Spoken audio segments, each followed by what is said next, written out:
Hello and welcome to Fireside Frights. The main story on today's episode is one you don't hear all the time. It's the facts in the case of Valdemar by Edgar Allan Poe. But up first, we have a story from Reddit user todonaughtythings called Trapped in Darkness. The darkness enveloped her as she walked down the empty street. Her footsteps echoed off the deserted buildings. The only sound in the silent night. She clutched her bag tightly to her chest, her eyes darting around frantically as she scanned for any sign of danger. She was alone, and she knew it. She had been diagnosed with schizophrenia a few months ago, and had been struggling to come to terms with it. The voices in her head had become louder and more persistent, and the hallucinations had become more vivid. She had stopped taking her medication, convinced that it was making her worse. She couldn't shake the feeling that someone was following her, watching her every move. She heard whispers in her ear, soft and menacing. "We're coming for you," they said. "We'll never leave you alone." She quickened her pace, her heart pounding in her chest. She had to get home, had to lock herself in and shut out the world. She turned down a side street, her eyes fixed on the ground as she walked. She didn't see the figure standing in the shadows until it was too late. "Hello, my dear," a voice said, a voice that she knew all too well. It was the voice of the man who had haunted her dreams for the past month. The man with the distorted face, the one who had killed her family. She screamed and turned to run, but he was too fast. He grabbed her by the hair and dragged her towards him.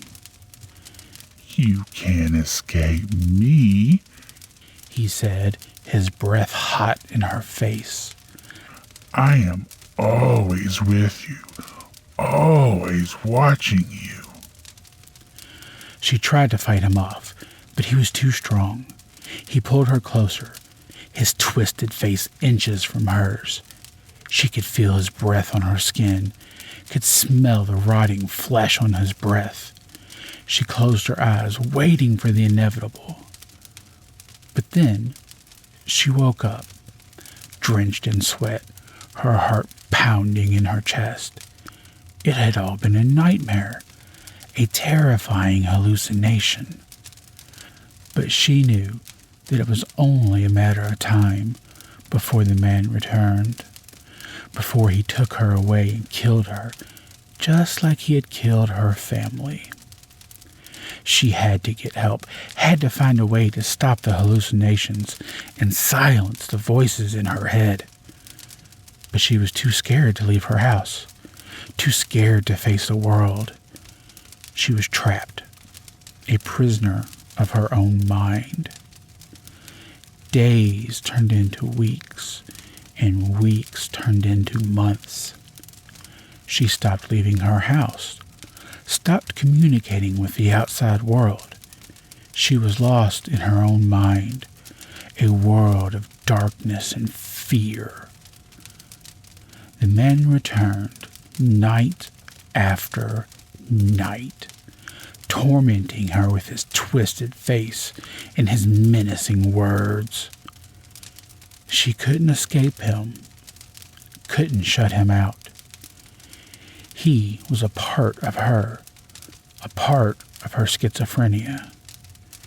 She knew she was losing her mind, knew she was on the brink of madness, but she couldn't bring herself to seek help, couldn't face the reality of her illness.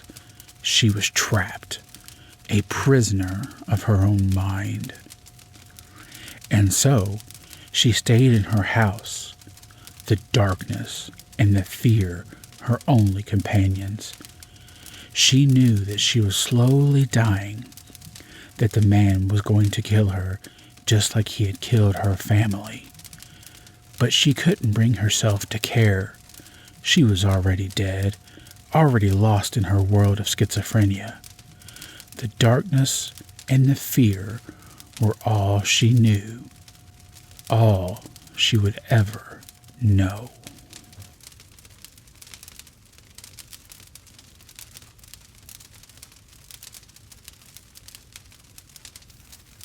If you have a story you'd like me to read, email it to firesidefrightschannel@gmail.com.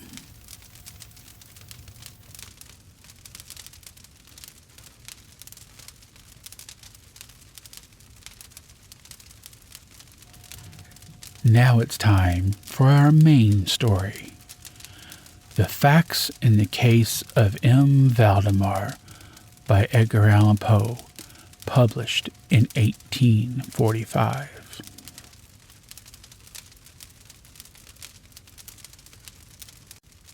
Of course, I shall not pretend to consider it any matter for wonder that the extraordinary case of M. Valdemar has excited discussion. It would have been a miracle had it not, especially under the circumstances. Through the desire of all parties concerned to keep the affair from the public, at least for the present, or until we had farther opportunities for investigation, through our endeavors to effect this, a garbled or exaggerated account had made its way into society and became the source of many unpleasant misinterpretations and, very naturally, of a great deal of disbelief. It is now rendered necessary that I give the facts, as far as I comprehend them myself. They are, succinctly, these. My attention for the last 3 years had been repeatedly drawn to the subject of mesmerism, and about 9 months ago it occurred to me, quite suddenly, that in the series of experiments made hitherto, there had been a very remarkable and most unaccountable omission. No person had yet been mesmerized in articula mortis.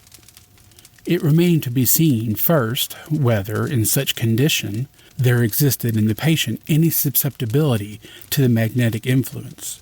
Secondly, whether, if any existed, it was impaired or increased by the condition. Thirdly, to what extent, or for how long a period, the encroachments of death may be arrested by the process. There were other points to be ascertained, but these most excited my curiosity, the last in especial, from the immensely important character of its consequences. In looking around me for some subject whose means I might test these particulars, I was brought to think of my friend M. Ernest Valdemar, the well-known compiler of the Bibliotheca Forensica, and author, under the nom de plume of Isaacor Marx, of the Polish versions of the Wallenstein and Gargantua.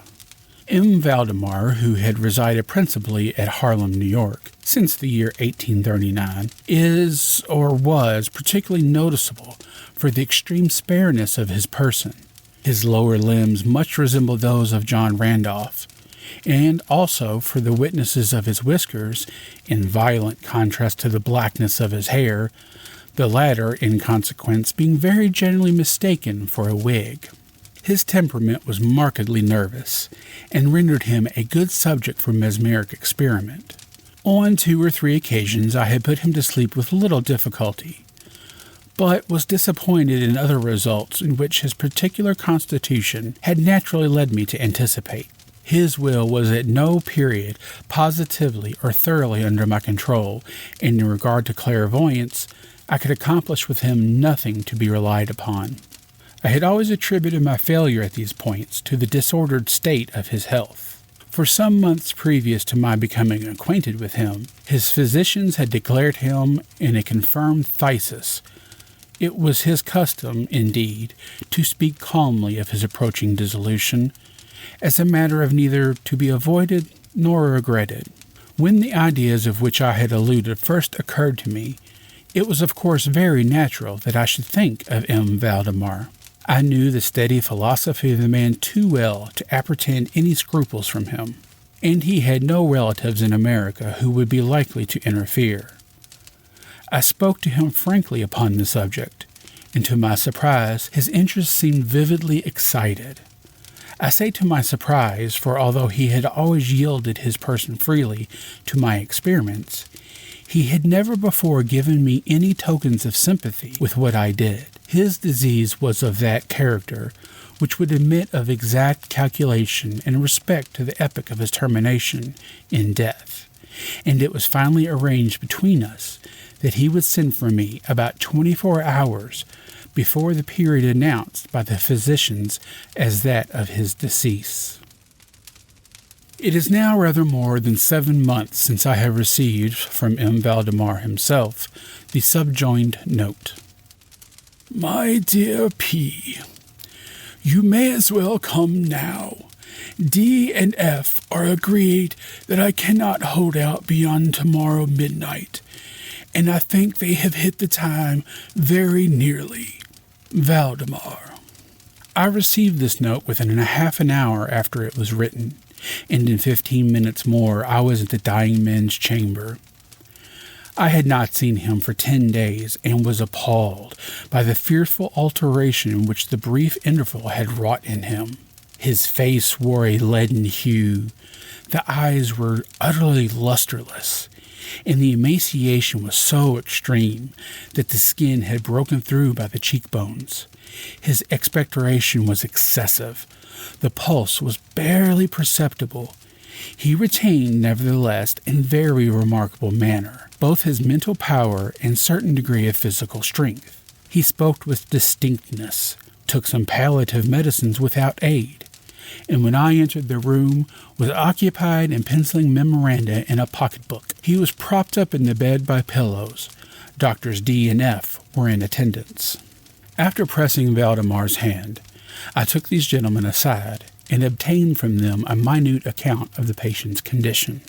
The left lung had been for 18 months in a semiosseous or cartilaginous state, and was, of course, entirely useless for all purposes of vitality.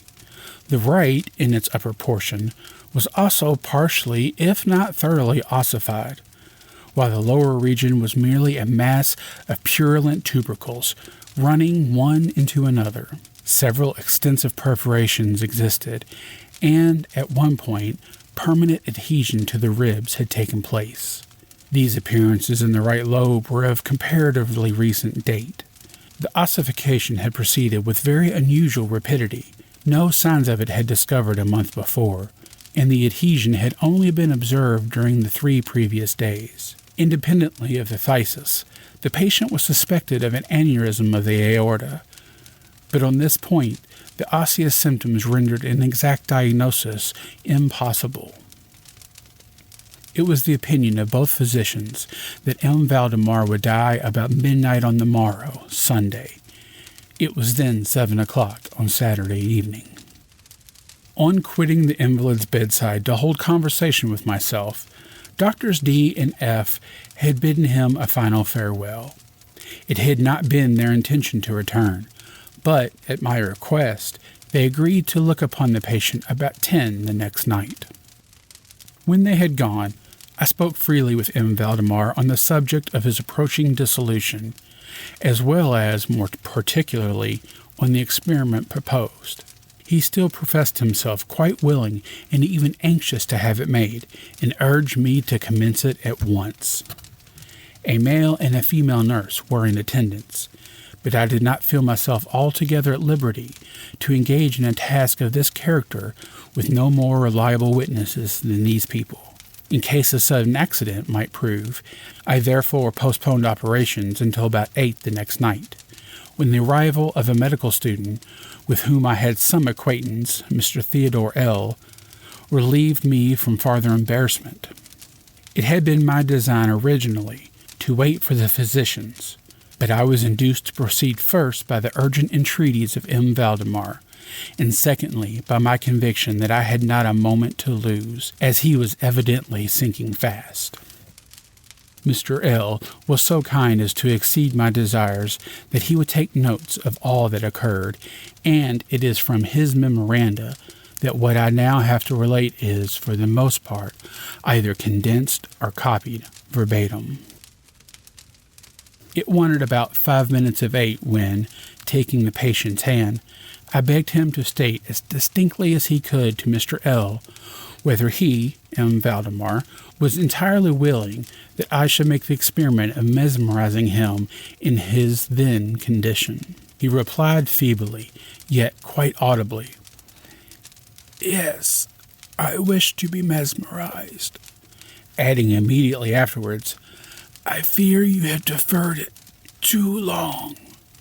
When he spoke thus, I commenced the passes which I had already found most effectual in subduing him.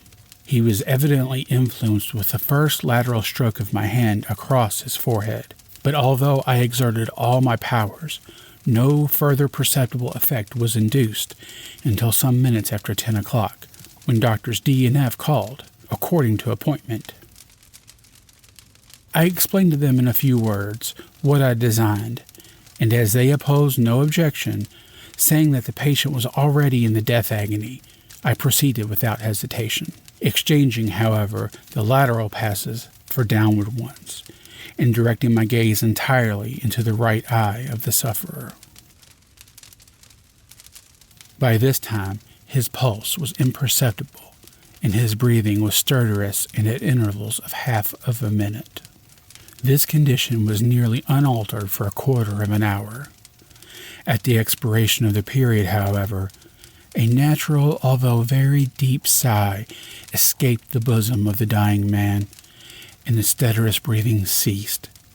That is to say, its stertorousness was no longer apparent. The intervals were undiminished.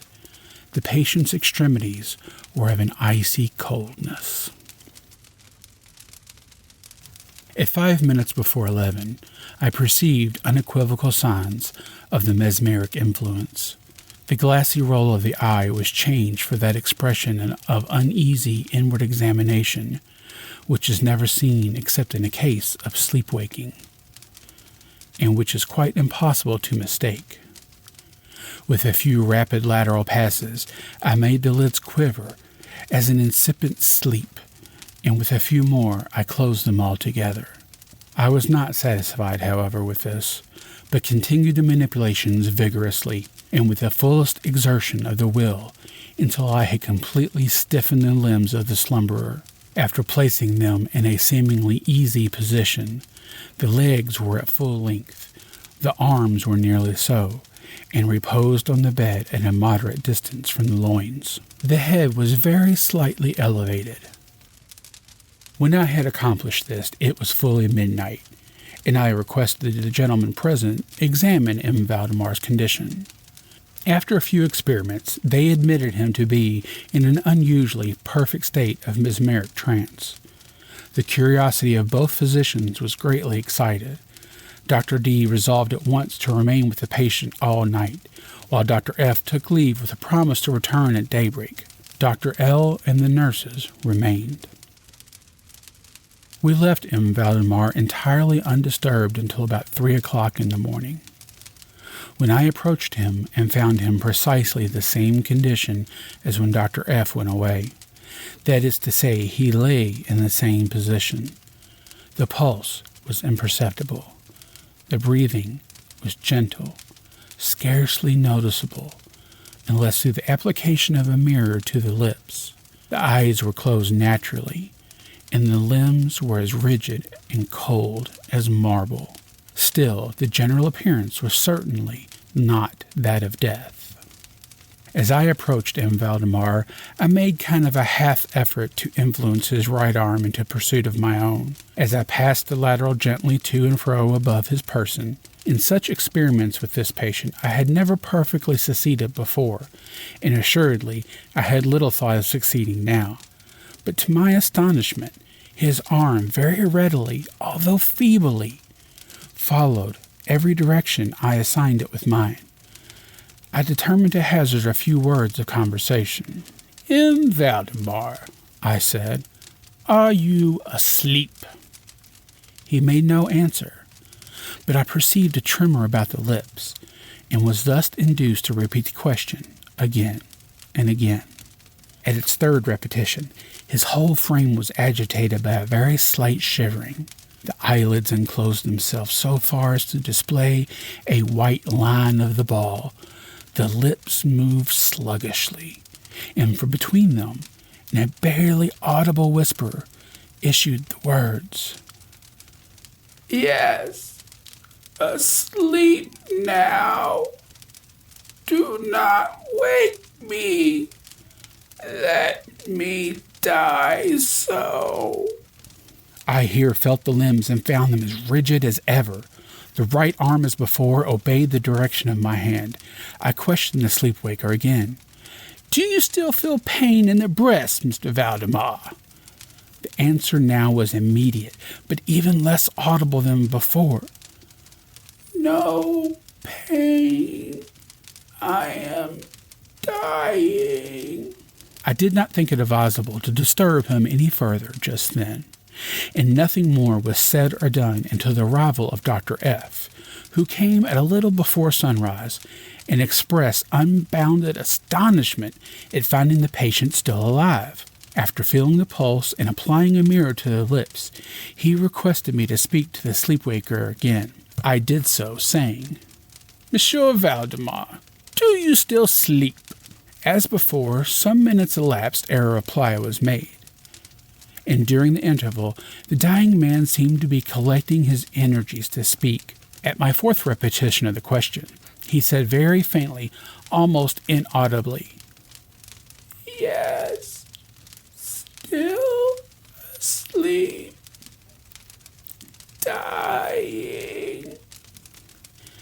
It was now the opinion, or rather the wish, of the physicians that M. Valdemar should be suffered to remain undisturbed in his present apparently tranquil condition until death should supervene, and this, it was generally agreed, must now take place within a few minutes. I concluded, however, to speak to him once more, and merely repeated my previous question. When I spoke, there came a marked change over the countenance of the sleepwaker. The eyes rolled themselves slowly open, the pupils disappearing upwardly. The skin generally assumed a cadaverous hue, resembling not so much parchment as white paper, and the circular hectic spots which hitherto had been strongly defined in the center of each cheek went out at once. I use this expression because the suddenness of their departure put me in mind of nothing so much as the extinguishment of a candle by a puff of breath. The upper lip at the same time writhed itself away from the teeth, which it had previously covered completely, while the lower jaw fell with an audible jerk, leaving the mouth widely extended, and disclosing in full view the swollen and blackened tongue. I presume that no member of the party then present had been accustomed to the deathbed horrors, but so hideous beyond conception was the appearance of M. Valdemar at this moment that there was a general shrinking back from the region of the bed. I now feel I have reached a point of this narrative at which every reader will be startled into positive disbelief. It is my business, however, simply to proceed.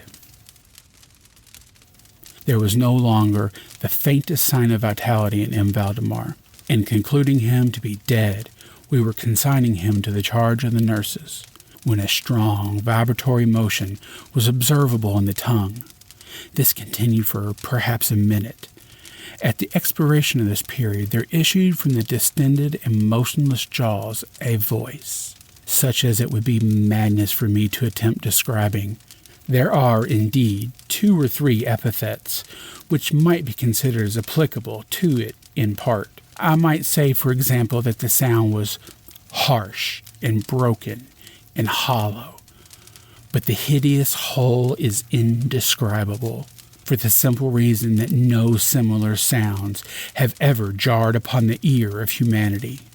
There were 2 particulars, nevertheless, which I thought then and still think might fairly be stated as characteristic of the intonation, as well adapted to convey some idea of its earthly peculiarity. In the first place, the voice seemed to reach our ears, at least mine, from a vast distance, or from some deep cavern within the earth. In the second place, it impressed me.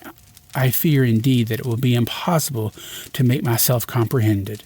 A gelatinous or glutinous matter impressed the sense of touch. I have spoken of both sound and of voice. I mean to say that the sound was of one of even wonderfully thrilling distinct syllabification. M. Valdemar spoke, obviously in reply to the question I had propounded to him a few minutes before. I had asked him, it will be remembered, if he still slept. He now said, "Yes, no, I have been sleeping, and now I am dead."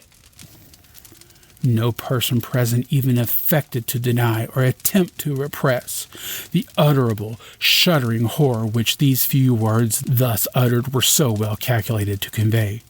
Mr. L., the student, swooned. The nurses immediately left the chamber and could not be induced into returning. My own impressions I would not pretend to render unintelligible to the reader. For nearly an hour we busied ourselves silently, without the utterance of a word, in endeavors to revive Mr. L. When he came to himself, we addressed ourselves again to the investigation in Valdemar's condition.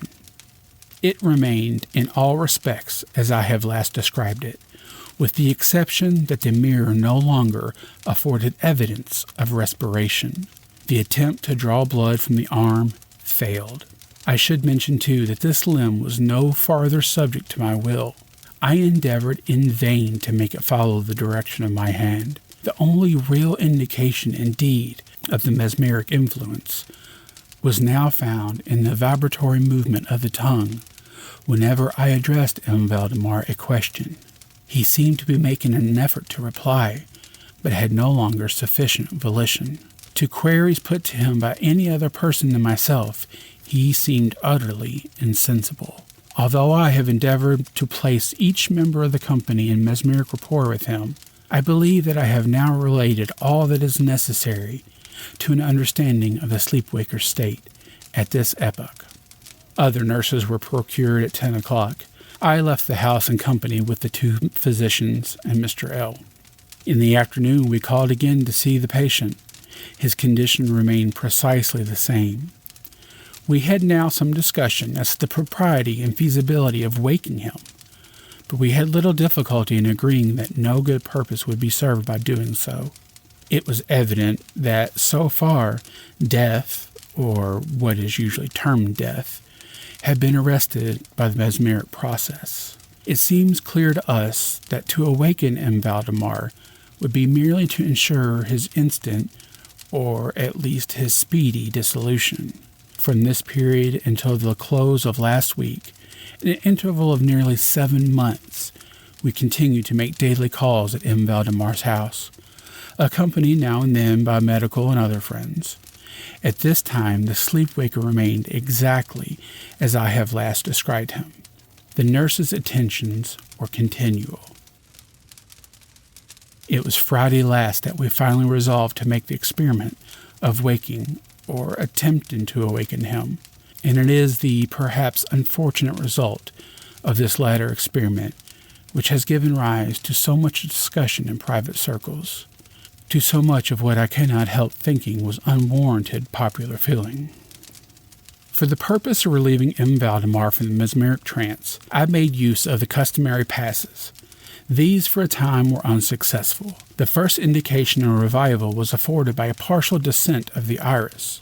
It was observed, and especially remarkable, that this lowering of the pupil was accompanied by the profuse outflowing of a yellowish ichor from beneath the lids, of a pungent and highly offensive odor.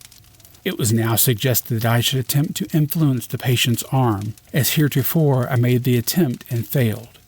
Dr. F then intimated a desire to have me put a question. I did so as follows. Valdemar, can you explain to us what you are feeling or wishing now? There was an instant return of the hectic circles on the cheeks. The tongue quivered, or rather rolled violently in the mouth. All of the jaws and lips remained rigid as before, and at the length of the same hideous voice I have already described broke forth. For God's sake, quick,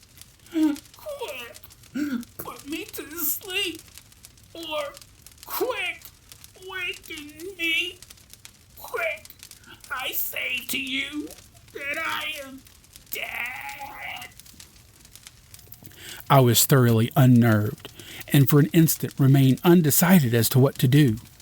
At first I made an endeavor to recompose the patient, but failing in this through total obeisance of the will, I retraced my steps and as earnestly struggled to awaken him. In this attempt, I soon saw that I should be successful, or at least I soon fancied that my success would be a complete, and I am sure that all in the room were prepared to see the patient awaken. For what really occurred, however, it is quite impossible that any human being could have been prepared. As I rapidly made the mesmeric passes, amid ejaculations of "dead, dead," absolutely bursting from the tongue and not from the lips of the sufferer, his whole frame at once, within the space of a single minute or even less, shrunk, crumbled, absolutely rotted away beneath my hands. Upon the bed before the whole company there lay nearly a liquid mass of loathsome and detestable putridity.